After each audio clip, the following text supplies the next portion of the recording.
सबसे पहले ट्रंप जी की एक बकलोली है, उनसे एक प्रश्न पूछ दिया गया रूस के बारे में। देखिए ट्रंप भाई ने क्या बोला है।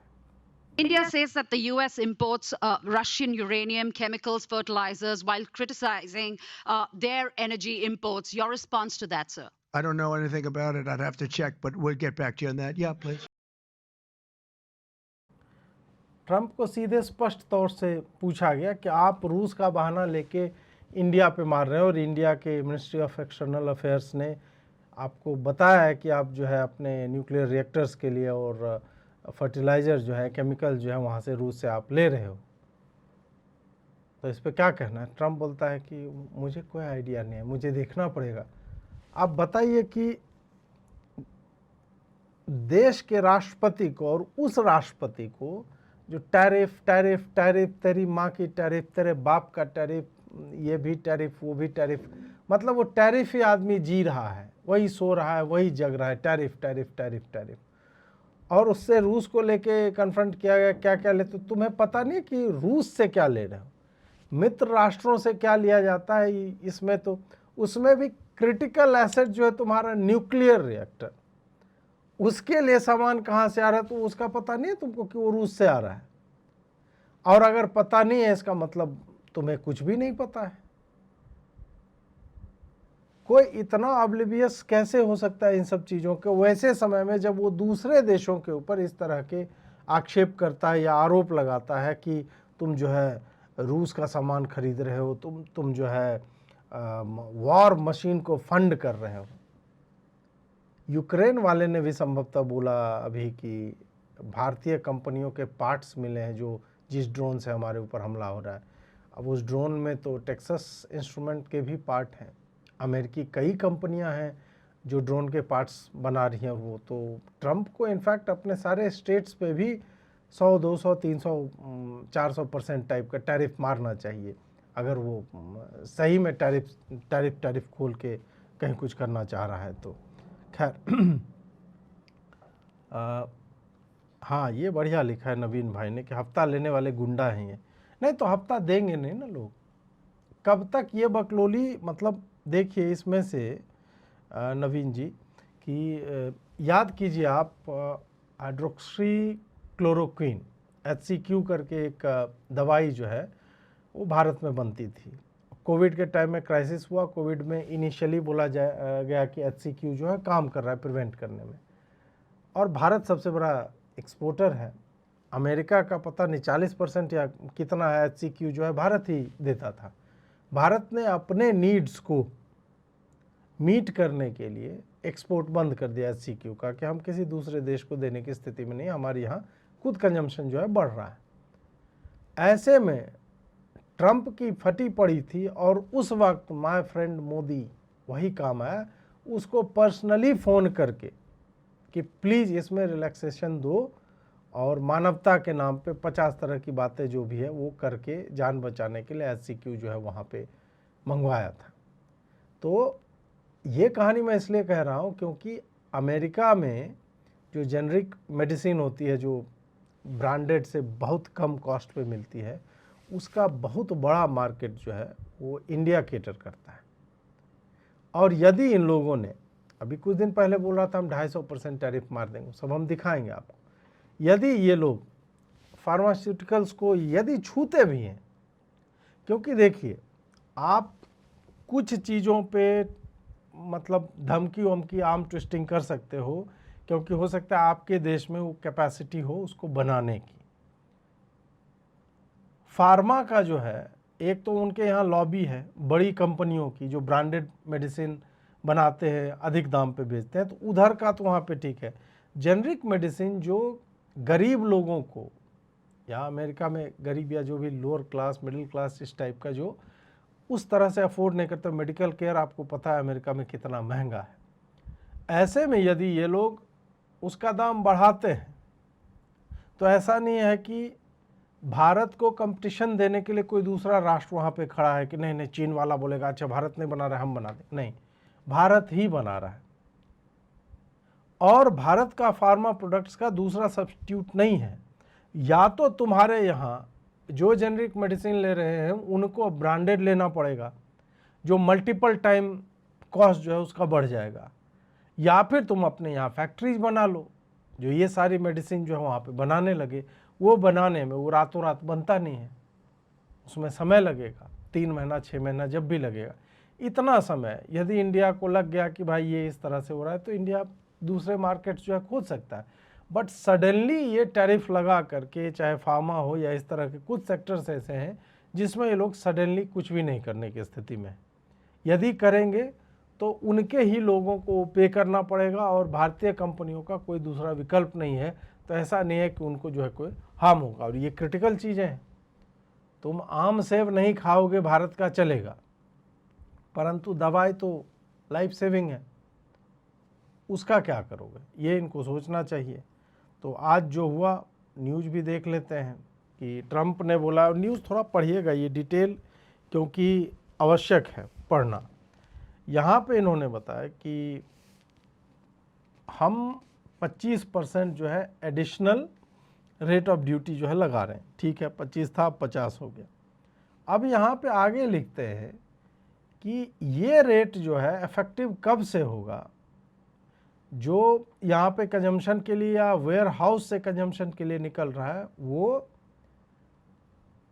जब ये ऑर्डर लागू होगा उसके 21 दिन के बाद, मतलब जब ये ऑर्डर छपेगा निकलेगा उसके 21 दिन के बाद ये ड्यूटी जो है उस पर लागू होगा।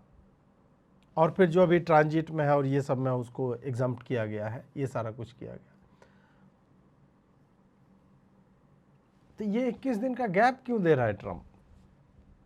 क्योंकि 24 तारीख को, 24 अगस्त को संभवतः अमेरिकी टीम जो है भारत आ रही है नेगोशिएट करने के लिए ट्रेड डील को लेकर के। उनकी टीम को भी पता है कि they need this deal, Bharat को भी पता है कि दे नीड दिस, दोनों राष्ट्रों को। और एक पगलू जो है वो सारा स्क्रू अप जो है अपने ईगो के चक्कर में कर रहा है, उसको फ़र्क नहीं पड़ रहा है कि इकॉनमी पे इसका क्या असर पड़ेगा। इकॉनमी छोड़िए, इकॉनमी, अमेरिकन इकॉनमी बहुत बृहद है, विशाल है, वो भारत से ट्रेड करे ना करे उसको बहुत अधिक फ़र्क उस तरह से नहीं पड़ता है। परंतु हाँ, यदि वो इस तरह से पुश करते रहे तो जो आपके बिलियंस ऑफ डॉलर्स की डील होती है, और बिलियंस ऑफ डॉलर्स में ये नहीं कि 120 बिलियन डॉलर का हमारा बाकी ट्रेड नहीं, जो बल्क डील होती है, जो आपको F-35 बेचना है, आपको मान लीजिए न्यूक्लियर सबमरीन टाइप का कुछ, मैं रैंडम बता रहा हूँ, इसको ये मत लिया जाए कि ये चीज़ें वो बेचना चाहे, नहीं, मतलब कुछ भी रडार, हवाई सिस्टम जो होते हैं, अवैक्स जो होते हैं वो हो गया, या क्रिटिकल कंपोनेंट्स होते हैं सामरिक समझौतों का जो हिस्सा बनते हैं, ये सारा कुछ यदि लेना है तो उसका वैल्यू जो है billions of, hundreds of billions of dollar में जाता है। और वो अभी 5 साल इस तरह से। अभी एक और बात है, बोइंग के साथ मुझे लगता है 68 बिलियन डॉलर का भारत ने अभी समझौता किया उनके प्लेन्स लेने के लिए। इंडिया यदि कॉल ऑफ करके एयरबस को दे दे तो कर सकता है, ये कर सकता है कि भाई यहाँ पे नहीं चल रहा है बढ़िया। तो ये जो बल्क में उनको, हम बिजनेस तुमसे नहीं करेंगे, हमारे लिए दूसरी कंपनियां जो हमें केटर कर सकती है, थोड़ा बहुत देर लगेगा कोई बात नहीं, बट इस तरह का जो आर्म ट्विस्टिंग या धमकी भरा काम करना, ये जो है वो उचित नहीं लगता। और लगातार जो है नरेंद्र मोदी गवर्नमेंट जो है वो इसको साल्वेज करने की कोशिश कर रही है, but at the same time हम अपने आत्मसम्मान से समझौता नहीं करना चाहते। बहुत सारे लोगों ने, ऐसे लोगों ने, एक आशा जडेजा मोतवानी है ट्विटर पे, एक राजीव दीक्षित जी हैं जिनका मैंने साक्षात्कार भी किया था, और भी कुछ लोग हैं, वो इस तरह से प्रेशर बना रहे हैं या लिख रहे हैं, प्रेशर तो इनसे क्या बनेगा, वो लिख रहे हैं कि भारत को थोड़ा सा मतलब झुक जाना चाहिए, और इंडिया यूएस संबंध जो है बड़ी चीज़ है, इसमें थोड़ा बहुत जो है वो होता है, डिप्लोमेसी ऐसे होते नहीं, सब मैं समझता हूँ डिप्लोमेसी, आत्मसम्मान को लात मार करके डिप्लोमेसी नहीं होनी चाहिए। फिर हम में और पाकिस्तान में क्या अंतर रहेगा? तुम्हें यदि लग रहा है कि पाकिस्तान का तरीका सही है कि वो जो है तेल लगाता रहता है बढ़िया और उसको जो चाहिए होता है ले लेता है, ठीक है, उसको जो चाहिए वो मिल जाता है, लेकिन उसका कॉस्ट क्या है? उसका कॉस्ट ये है कि तुम्हारा पूरा देश जो है एक तरह से बंधक बना हुआ है, उसको जैसे जब यूज करना है वो करेगा। और भी चीज़ें हैं इसमें, आप थोड़ा सा डिग करते जाओगे ना, जैसे हमारे बड़े बड़े हॉस्पिटल्स हैं, इन सब में देखो स्टेक किनका है। मेजॉरिटी स्टेक वाले जो हॉस्पिटल चेन्स हैं, पता चलता है उसमें 76%, 51% ऐसे स्टेक जो है विदेशियों का है, अमेरिकन का है। और वो क्या करते हैं इस स्टेक का? आप जो कहानियाँ सुनते हो ना कि आदमी सर दर्द के साथ हॉस्पिटल गया और 30 दिन उसको आईसीयू में रखा, वेंटिलेटर पे रखा और इतना इन्फ्लेटेड बिल बनाया और वो मरा हुआ निकला। और ऐसे एक केस तो होते नहीं हैं, बहुत सारे केस हैं, बहुत सारे ऐसे लोग हैं जिनको पता भी नहीं चलता मृत्यु कैसे हुई। फिर पता चलता है कि ये लोग अमेरिकन ड्रग्स या एक्सपेरिमेंटेशन जो करना होता है, तो हम वस्तुतः इनके लिए गिनी पिग हैं। बिल गेट्स को लेकर के सर्च कीजिएगा कि ट्राइबल लड़कियों के ऊपर किस किस तरह के वैक्सीनेशन और ये सब को लेकर के किया इन्होंने। तो ये अलग अलग तरीक़ों से भारत के मार्केट में घुस करके इस तरह की बकलोलियाँ करते रहते हैं। और भारत में कह रहा हूँ ना, अभी भी भारत बहुत अधिक एक तरह से फ्लेक्सिबिलिटी ही दिखा रहा है। इंडिया चाहे तो बहुत कुछ कर सकता है अगर उसको पोस्चरिंग ही करनी हो। अभी भी जो भारत कर रहा है केवल डिप्लोमेसी है और बेयर मिनिमम है कि हमारे आत्मसम्मान को मत छेड़ो तुम। इसके आगे यदि भारत जाने लगे तो जो अमेरिकन कंपनियां हैं उनके लिए रेगुलेशंस खाली टाइट करना है कि कोका कोला ये जो बना रहा है, हम थोड़ा सा बना देंगे कि पानी का इंटेक जो ऐसे नहीं कर सकते हो, तुम्हारा ये ट्रीटमेंट गलत है, थोड़ा सा आप लाइसेंस राज का उस जलवा उसको दिखाओ, अपना कैंपा कोला बिकेगा। अमेरिकी जितनी कंपनियां हैं उनके ऊपर केवल और केवल हाइजीन के और ये, यार हमारे बाबुओं को तो भेजो, उनको वो राइटिंग बोर्ड जो होता है वो कलम और क्लिप बोर्ड लेकर के भेज दो, वो निकाल देंगे, वो 25 चीज़ें बता देंगे कि इनकी कंपनियों में गलत हो रहा है। ये करने लगे, एक एग्जीक्यूटिव ऑर्डर टाइप का भारत भी अध्यादेश जारी कर दे कि भाई जो 76% स्टेक है वो नहीं रहेगा, आप इसको डाइल्यूट करो और आप माइनॉरिटी स्टेक होल्डर बनो। जहां जहां ये लोग काम कर रहे हैं थोड़ा सा बढ़ा दो मॉनिटरिंग आप। ये सब करने लगेंगे तो बहुत कुछ हो सकता है। और मैं इसलिए भी ये कह रहा हूं कि भारत वही वो देश नहीं रहा जिस तरह से हमें ट्रीट किया जाता है। इंडिया अभी अपनी शर्तों पे खेलने के योग्य बन रहा है या बन चुका है, पर साथ ही हम चूंकि अभी एक उभरती अर्थव्यवस्था है तो हम अचानक से इस तरह के नी जर्क रिएक्शंस जो है वो नहीं दे सकते इंटरनेशनल डिप्लोमेसी को लेकर के, क्योंकि अभी भी चाहे जो भी हो अमेरिका जो है वो that is the nation which is calling the shots. भले उस पर जो है $37 ट्रिलियन का डेट है, फलाना, डजेंट मैटर। आप जब तक वही RIC, रशिया, इंडिया, चाइना, ये एक बना लो आप एक कि बाकी चीज़ें ठीक है हम बैक बर्नर पे रखते हैं, तुम ये सब बकलूली जो है बॉर्डर पे मत करो चीन, बाकी जो हम लोग इकोनॉमिकली एक अलग रास्ता देख सकते हैं क्या। ये सब यदि करने पे आ जाए भारत और ये करने लगे, इनके डॉलर को, ये सब को चैलेंज करे, तो मुझे लगता है कि फिर, और it will take some time, उसके बाद फिर जो है इन लोगों को समझ में आएगा कि किस तरह के ब्लंडर जो है एक आदमी के ईगो के कारण। अभी भी ऐसा नहीं है कि ट्रंप के नीचे के लोग जो है वो नहीं चाह रहे होंगे कि क्या पागलपन है यार, 33 बार क्यों बोल रहे हो किसी राष्ट्र को कि तुमने सीज फायर कर दिया, जब वो नहीं मान रहा है। मान लो तुमने किया भी है, सामने वाला नहीं मान रहा है, तो तुमको क्यों चाहिए वो कि नहीं बोलो कि हमने किया। तो ऐसे लोग होंगे वहाँ पे भी, लेकिन वो राजा ही आपका पागल है तो आप क्या कर सकते हो। वो बोलेगा इसको हाथी के नीचे फेंक के मरवाओ, इसको JD वांस को, बहुत ज़्यादा बोल रहा है, इसकी बीवी इंडियन है। अब इस टैरिफ पे MEA का स्टेटमेंट आया कि यूनाइटेड स्टेट्स जो है पिछले कुछ दिनों में भारत के ऑयल इंपोर्ट्स को जो रूस से हम आयात करते हैं उस पर हमें टारगेट किया गया। हमने पहले ही अपना क्लियर स्पष्टीकरण दे दिया इस विषय पे, और वो बताते हुए कि हमारे इंपोर्ट्स जो हैं वो मार्केट फैक्टर्स पे निर्भर हैं, और हमारा जो मुख्य लक्ष्य है कि हमारा एनर्जी सिक्योरिटी जो है, ऊर्जा सुरक्षा, हमारा जो 1.5 बिलियन के लगभग लोग हैं यहाँ पे, हम उसके हित में कार्य कर रहे हैं। इसलिए यह अत्यंत ही दुर्भाग्यपूर्ण है कि अमेरिका जो है भारत के ऊपर और भी अतिरिक्त टैरिफ जो है वो लगाने की बात कर रहा है, और ऐसे एक्शंस के लिए जो बाकी और भी राष्ट्र जो हैं अपने अपने राष्ट्र हित में वो ले रहे हैं। और हम पुनः जो है दोहराना चाहेंगे कि ये सारे जो भी एक्शंस, ये टैरिफ जो है वो अनफेयर हैं, अनजस्टिफाइड हैं और अनरीजनेबल भी हैं, और भारत हर वह कार्य करेगा जो इसके हितों की रक्षा के लिए आवश्यक है।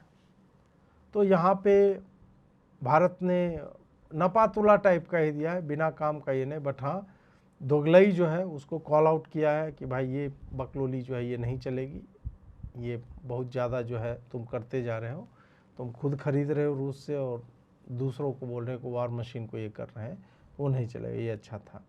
एक राहुल गांधी ने भी इस पे ट्वीट किया कि ट्रंप का 50% टैरिफ जो है वो इकोनॉमिक ब्लैकमेल है और भारत को बुली करने का तरीका है कि हम एक अनफेयर ट्रेड डील कर लें।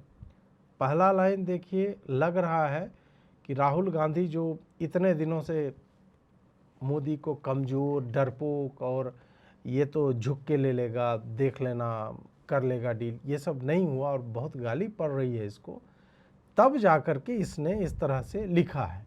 लेकिन वही है कि रहा नहीं गया उससे। नीचे में लिख रहा है कि मोदी जो है अपनी कमज़ोरी को भारतीय लोगों के हितों के ऊपर हावी ना होने दे, जैसे कि मोदी ऐसा करता है। तो ऐसे ऐसे तो हमारे एलओपी टाइप के लोग हैं जो इस तरह से कर रहे हैं। अब क्या हुआ कि ट्रंप को लेके प्रियंका वाड्रा जी ने भी कुछ बोला, वो सुन लेते हैं। घबरा क्यों रहे हैं? इतने दुर्बल हो गए हैं, पार्लियामेंट चला नहीं पा रहे हैं, ट्रंप जी का सामना नहीं कर पा रहे हैं, क्या हो गया है? It's a very simple thing, we are only asking for a discussion. It's very easy for them to resolve within 5 minutes. They should discuss it. What is the harm? Our viewpoint will come, their viewpoint will come, it will be over. ये तो SIR पे बोल रहे थे, लेकिन वही कि Trump जी को जवाब नहीं दे रहे हैं। तो भाई बहन में तय कर लो, पहले देना चाहिए कि नहीं देना चाहिए। भाई तो कम से कम चलो रिकॉग्नाइज कर रहा है कि ये ब्लैकमेल है और भारत को इस ब्लैकमेल का हिस्सा नहीं बनना चाहिए, तो ये अच्छा है। तो भाई बहन दोनों एक ही पेज पे आ जाएं तो बेटर रहेगा। अब एक जो बात मुझे सुबह से लग रही है और बहुत लोग बता रहे हैं कि इस ट्रेड डील के पीछे असली वजह जो है वो ये है कि ट्रंप को बिहारी बना दिया गया है। अब क्या है कि पवन खेड़ा ने लिखा है कि सर बिहार में आपका स्वागत है रियल, तो मुंह में ही ले लेते। मतलब जब इतना बढ़िया कर रहे हैं आप तो मुंह में ले लीजिए। पवन खेड़ा जी मुंह में ले लीजिए, ये जो आपने शेयर किया उसका प्रिंट आउट निकाल के वो बना करके मुंह में ले लीजिए। इन्होंने सबसे ऊपर क्या है आप देखिए लिखा हुआ, फॉर्म 12 निवास प्रमाण पत्र हेतु आवेदन पत्र। आवेदन पत्र मतलब यदि मैं अभी अप्लाई करना चाहूँ तो आवेदन में तो क्या होता है कि मैं अपनी फ़ोटो की जगह सनी लियोनी का फ़ोटो लगा दूँ, अपने नाम की जगह मैं कुछ लिख दूँ, पता कुछ भी लिख दूँ। आवेदन कर रहा हूँ मैं, ये मेरे हाथ में है कि मैं क्या कर रहा हूँ।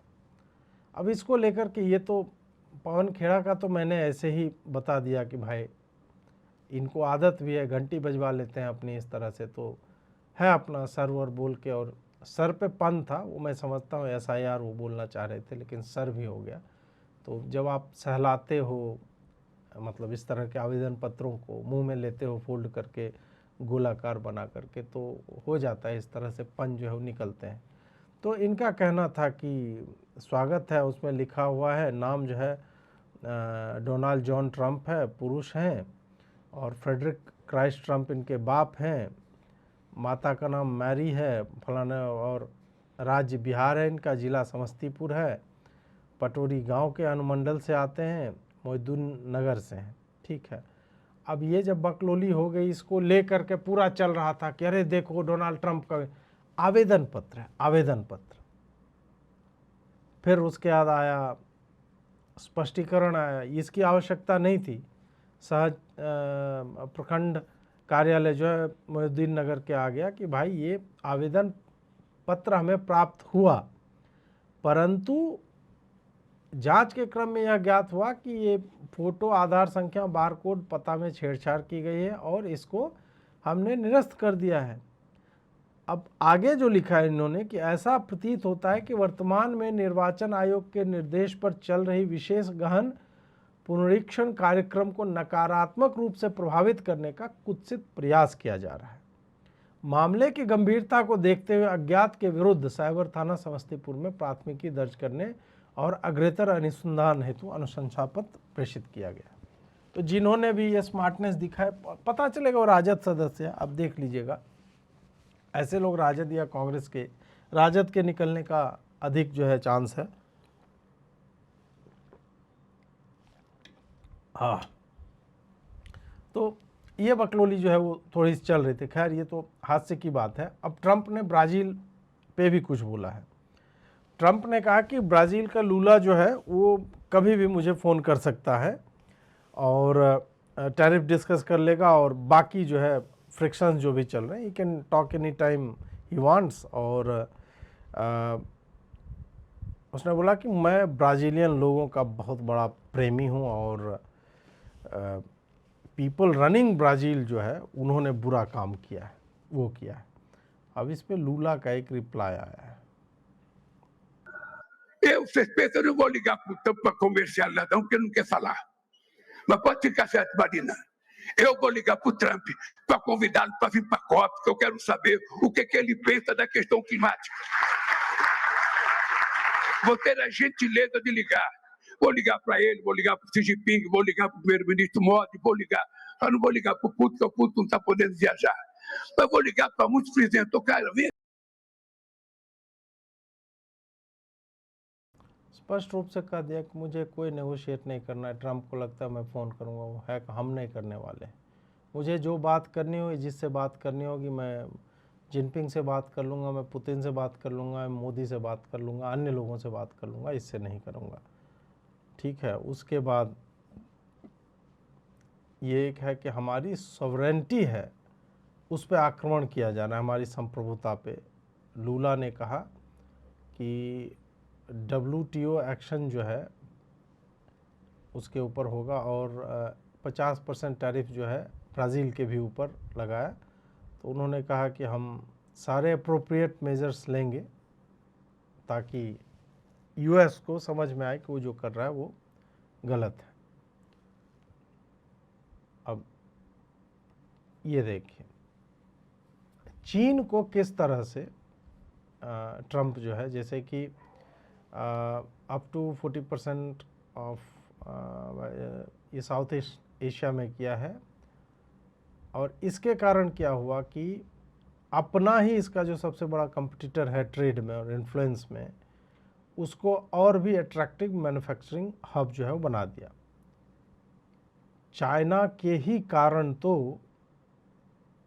US को थ्रेट किससे है सबसे बड़ा, अगर इकोनॉमिकली देखा जाए और प्रभुत्व में भी, जो उसकी कोई बात नहीं सुनता, एक रूस है और एक चाइना है। रूस की आर्थिक स्थिति उतनी अच्छी नहीं है, परंतु सामरिक और बाकी हिसाब से और लीडर को देखते हुए वो टक्कर देने की स्थिति में हमेशा रहता है। एक्चुअल में यदि देखा जाए, चीन जो है अमेरिकन मैन्युफैक्चरिंग को चैलेंज किया। अमेरिकन कंपनियों की मैन्युफैक्चरिंग सबसे अधिक चीन में हो रही है, और ऐसे समय में यदि उसको अपने देश की मैन्युफैक्चरिंग सुदृढ़ करनी थी तो वो चीन के साथ डील क्यों कर रहा है? चीन को 3-3 महीने का एक्सटेंशन क्यों दे रहा है? उसी चीन को जिसके कंपटीशन में बाकी भी मतलब एशियन नेशंस आप देख लो, बाकी जैसे वियतनाम हो गया, बांग्लादेश हो गया, भारत हो गया, फिलीपींस हो गया, इन सब जगहों पे अलग अलग छोटी छोटी इंडस्ट्रीज हैं। उस स्केल की नहीं है जिस स्केल पे चीन है, परंतु यहाँ पे भी है जो उसको टक्कर देने की स्थिति में। अचानक से ये कौन सा लॉजिक है, मतलब अगर अमेरिकी दृष्टिकोण से देखा जाए कि चीन के साथ आप डील कर रहे हो जो तुम्हारा सबसे बड़ा कंपटीटर है, तुम तो उसको चाहोगे कि वो हमारे मार्केट में ना घुसे, लेकिन नहीं, इन्होंने चीन को ही इस तरह से पोजीशन कर लिया कि वो अभी सबसे अधिक लुक्रेटिव, सबसे अच्छा विकल्प वही वो दिखता है। फार्मा टैरिफ्स को लेकर के देखिए, उसने बोला था कि इनिशियली वो जो है एक स्मॉल टैरिफ डालेगा फार्मास्यूटिकल्स पे और साल 1.5 साल में जो मैक्सिमम कर देगा और इसे 150 से 250% तक ले जाएगा। अब वही है कि इसने पहले भी बोला हुआ है कि हम जो है ये कर देंगे, जुलाई में भी बोला था, लेकिन उस तरह से कुछ किया नहीं है। अब थोड़ा सा यदि हम एक फॉर्मर एलाय जो है मैजरी टेलर ग्रीन जो है वो इंडिया टैरिफ्स को लेकर के उसने ये लिखा, और ये डोनाल्ड ट्रंप की सबसे बड़ी बैकर्स में से एक थी। उसने कहा कि ये बेकार का इसने किया है टैरिफ बढ़ा के, और यूक्रेन को अभी भी पैसे तुम दे ही रहे हो, एड दे ही रहे हो, इसका मतलब है कि आप मतलब सही नहीं कर रहे हो, आपका जो स्टैंड पहले था। और इनको मतलब माफ़ कीजिएगा, हाँ, ये पूरा इनका यही था कि एक नहीं, मतलब ऐसे निकी हेली का कल था तो उसने भी यही कहा था कि भीतर में ही, अमेरिका के भीतर में भी इस तरह की आवाज़ें आ रही हैं कि आप लोग जो कर रहे हो वो उचित नहीं है। अब थोड़ा सा हम लोग ट्रेड पे देखते हैं कि एक तो ये जो इसने ऑयल के बारे में लिखा था ट्रंप ने, उसको कम्युनिटी नोट ने चेक कर दिया कि भाई 2025 के पहले 5 महीने में यूएस ने 2 बिलियन से अधिक का सामान जो है रूस से ख़रीदा है, और रूस के गैस एक्सपोर्ट जो है यूरोप को 37% जो है जुलाई 2025 में बढ़े हैं। और ये ऐसे समय में आ रहा है, भारत को रूसी इंपोर्ट कट करने तब बोला जा रहा है जब वेस्टर्न ट्रेड जो है रूस के साथ चल रहा है। अब ये एक देखिए कि भारत का कैसे ऑयल इंपोर्ट्स जो है कंट्री वाइज कैसे बढ़ा है। 21-22 में 2% था, 22-23 में ये 19% होता है, 23-24 में 33, 24-25 में जो है 35% जो है वो लगभग हो चुका है। ये इराक के साथ लगभग आप देखो केवल वो 5% की गिरावट है, सऊदी से 4% की है, यूएई से लगभग उतना ही जितना लिया करता था, कुवैत से गिरा है, यूएस से गिरा है, 4% गिरा है परंतु गिरा है, मैक्सिको, कोलंबिया ये सब उतना, ये नाइजीरिया से 5% और बाकी सब मिला के 8% जो है वो गिरा है। तो ये रहा है, और भारत का वही है कि हम जो है अपने हितों को देखेंगे और हमें जो उचित लगेगा कि हमारे देश की एनर्जी सिक्योरिटी के लिए क्या चाहिए क्या नहीं चाहिए वो हम तय करेंगे, वो कोई तीसरा राष्ट्र जो है बाहर से नहीं करेगा। अब यूएस और रूस के ट्रेड पे देखते हैं कि क्या चल रहा है। ये फर्स्ट पोस्ट का एक आर्टिकल है, उसमें है टॉप इंपोर्ट्स यदि देखा जाए, फर्टिलाइजर जिसमें यूरिया, पोटेशियम और बाकी है 1.3 बिलियन, प्रेशस मेटल्स जो है पैलेडियम, प्लैटिनम, ये जो है लगभग 878 मिलियन है, इनऑर्गेनिक केमिकल्स जो है रेडियो एक्टिव मटेरियल्स ये भी 695 मिलियन हो गया, यूरेनियम हेक्साफ्लोराइड जो है वो aircraft parts and components, would and would product, machinery, animal feed, base metals, iron और स्टील का प्रोडक्ट, वेजिटेबल तक ये लोग जो है वो लेते हैं, रबर, फार्मास्यूटिकल्स, फुटवेयर, एल्युमिनियम, ये सारा कुछ जो है वहाँ रूस के साथ चल रहा है। अब कि ये देखिए ये कि क्या रूसी तेल वो वेस्ट के द्वारा सैंक्शन किया भी किया गया है, क्या क्या प्रतिबंध लगा है कि कोई खरीद नहीं सकता है? ऐसा कुछ नहीं, ये गलत है। मतलब ईरान या वेनेजुएला से तेल खरीदने पे भले ही रोक है, लेकिन रशियन ऑयल के ऊपर किसी भी प्रकार का ऐसा नहीं है। तो फिर ग्लोबल आउटरीच है क्यों जब भारत खरीदता है? तो ये दोगलापन है और कुछ भी नहीं है। टॉप बायर्स कौन है रशियन एनर्जी के? चीन 47% लेता है, इंडिया 38%, EU नेशंस और टर्की जो है 6% ईच लेते हैं। तो इस तरह कुछ फैक्ट्स हैं। जैसे क्या इंडिया लार्जेस्ट बायर है रशियन नेचुरल गैस का? भी बिल्कुल नहीं। यूरोपियन यूनियन जो है उसका लार्जेस्ट बायर है। रिफाइंड पेट्रोलियम प्रोडक्ट्स की यदि हम बात करें तो भारत जो है रूस से रिफाइंड फ्यूल नहीं लेता है, बाकी लोग लेते हैं। टर्की लेता है जो नाटो मेंबर है, और वो 26% रूस का टोटल एक्सपोर्ट जो होता है रिफाइंड ऑयल का वो लेता है। चीन और ब्राज़ील भी लेते हैं। तो ये भी जो है ये पेट्रोलियम रिफाइंड प्रोडक्ट जो है वो भी फर्जी बात है। क्या इंडिया कोई ग्लोबल रूल्स जो है या सैंक्शंस को वायलेट कर रहा है? बिल्कुल नहीं, रूल में ही खरीदारी हो रही है। और क्या होगा यदि भारत जो है वो तेल लेना बंद कर देगा? तो कुछ नहीं होगा, मतलब थोड़ा सा इम्पैक्ट होगा। और सडन एग्जिट यदि होगा तो फिर ग्लोबल क्रूड प्राइस है वो $200 पर बैरल से ऊपर चला जाएगा, जो अभी कितना 66 या 70 के लगभग में ऐसे ही कुछ है। तो वो पूरे ग्लोबल इकॉनमी के लिए जो है बर्बादी का कारण बनेगा। और यही कारण था कि बाइडेन एडमिनिस्ट्रेशन ने भारत को बोला था जब रूस यूक्रेन युद्ध चालू हुआ कि आप रूस से तेल खरीदो, यदि आप नहीं खरीदोगे तो अचानक जो प्रोडक्शन हो रहा है वो रुक जाएगा। तो जो ओपेक बाकी जो ये सऊदी और ये मिडिल ईस्ट कंट्रीज मोस्टली जो बनाते हैं, वेनेजुएला पे सैंक्शन ही है, ईरान पे तुमने सैंक्शन लगा ही रखा है। तो इन कारणों से जो कुछ मार्केट जो ओपन हैं जहाँ से तेल खरीदा जा सकता है उस पर अधिक प्रेशर बनेगा, उनका उत्पादन उतना अधिक है नहीं।